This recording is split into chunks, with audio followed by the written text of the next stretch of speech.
So I hope everyone can hear me. It's going to be a brief introduction to our last conic shape that we are going to study.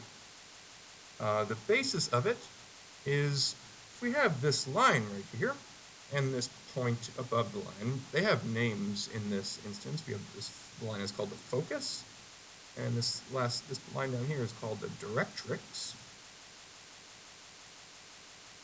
And I say, what if there's a set of points such that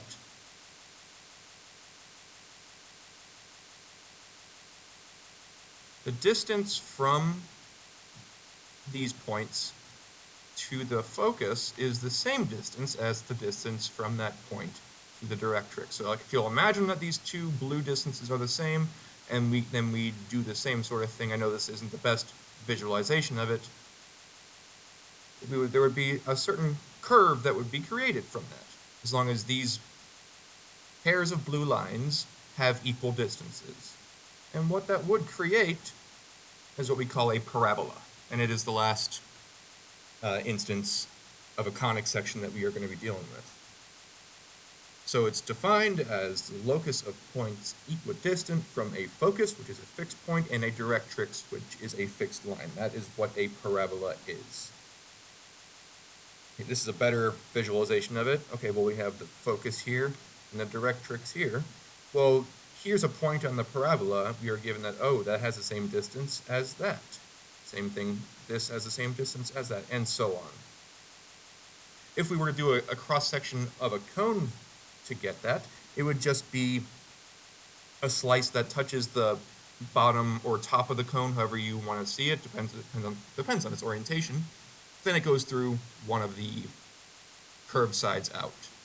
This here is also a parabola. We talked about it when we were talking about conic sections earlier on. So, there is a long and convoluted way to derive that these distances are the same and how we then go about expressing them, but we are not going to do that. What we are going to do is, just as from before, we're going to talk about in this case, we don't have the center, we have a vertex. The vertex will be HK, just like we were using with circles. And we're going to use this is the basic formula for a parabola. Well, there's two different formulas, because we're not entirely sure right off the bat. We'll have to wait until we see what we're given, which way the parabola is going to be oriented, aligned. Because it could go this way, it could go that way, it could go that way. There are multiple different ways. But what you might have seen in this equation, well, in this one, for instance, you see the x minus h is squared, meaning, okay, this thing's going to open up or down. Whatever variable is squared is the direction. It'll talk about the direction. It'll speak to the direction, because this is a long convoluted way of saying y is equal to x squared, that kind of stuff. So that means we know it's going to be either like that or like that, right? But there's this letter p in here, and that introduces something that we, or as far as I know, you guys did not talk about in Algebra 1.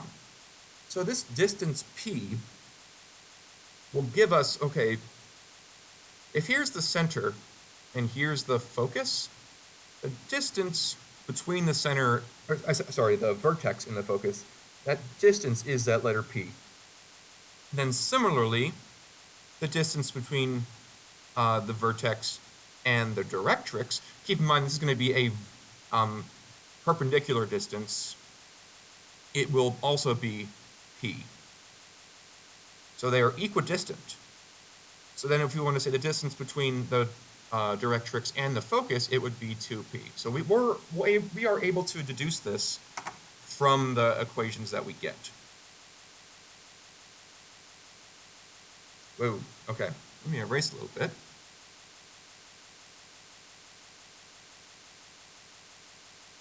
So we can do these examples together. So the first one that we did, the first equation that we had, this is for a parabola that opens up. Let me go back to the pen. This thing is of that form, right? I guess I talked about this guy too. So if we have the graph opening down, we'd have a negative sign, I guess on either side of the equation. When x is still squared, that would open down. If it's opening left or right, then y is going to be squared. I'll have an equation along the lines of x is equal to y squared. H and k is still our vertex for all of them. The negative here for the y's will determine, oh, now this is opening left instead of right. These are the standard forms of the equations for parabolas. And whoa, man, I did not erase. There's more stuff I have to erase. So, in order to write this in standard form, we have to use our friend completing the square.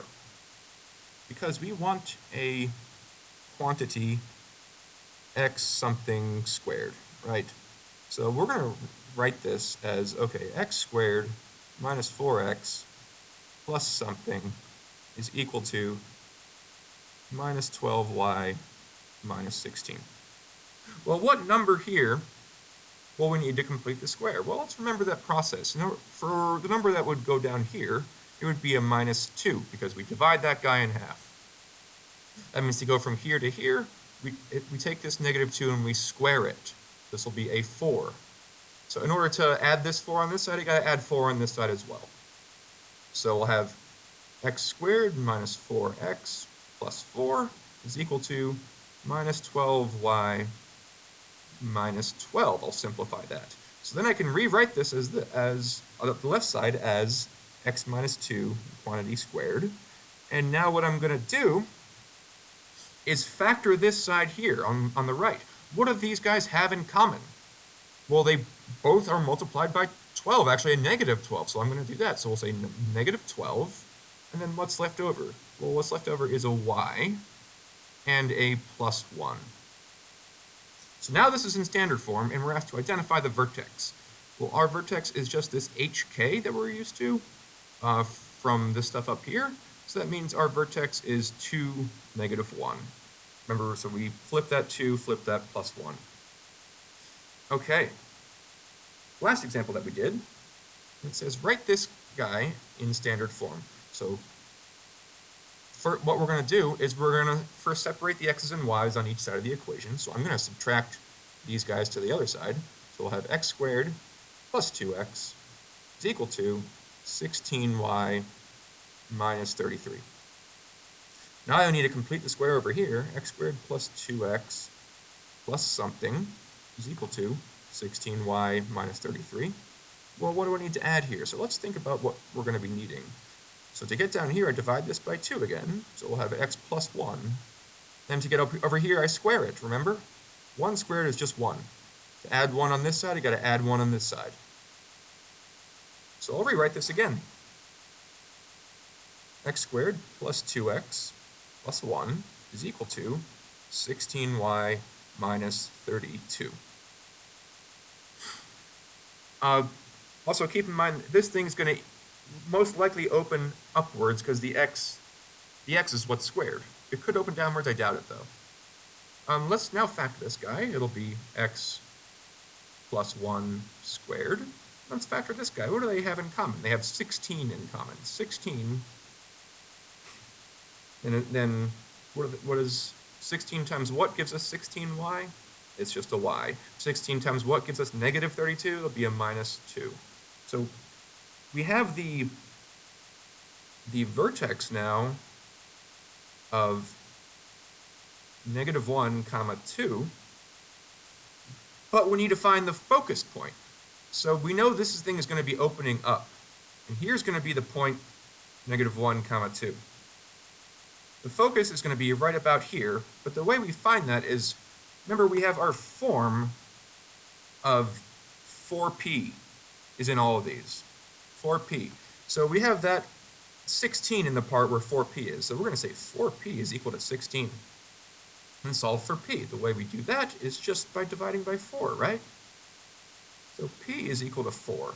So what we do in this case is we go back to our vertex, since we're opening upwards, we're going to add 4 to this value here. So when we open upwards, that means the focus equals h comma k plus p. So our h is our -1, and this is going to be 2 plus 4. We add this 4 to go upwards, so this gives us the focus point of -1 comma 6. Hope this helped.